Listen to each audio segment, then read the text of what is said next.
রোজা বছরে একবার, একবার, সিজনাল।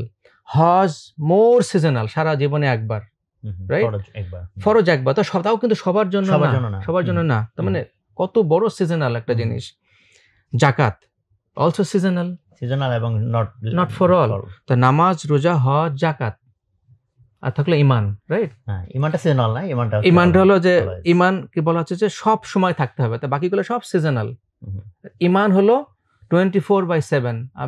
আমি যখন মারা যাচ্ছি, আমি তো নামাজে নাও থাকতে পারি, রোজায় নাও থাকতে পারি, তাই না? আমি তো মক্কা শরীফে নাও থাকতে পারি, কিন্তু আমি যখন মারা যাচ্ছি, তাহলে এই নামাজ রোজার বাইরে আমি কি মুসলমান হয়ে মরছি, তাই না? ওই সময়টাতে, তাহলে ওই সময়টা আমার যদি মালাকুল মউত আসে, ওই হালাতে আমি কি আমার আদব, আমার শিষ্টাচার, আমার ইমানি হালাত কি মুসলমানের তরিকার ভিতরে পড়ে কিনা, সেটা এই বই বলে দিবে।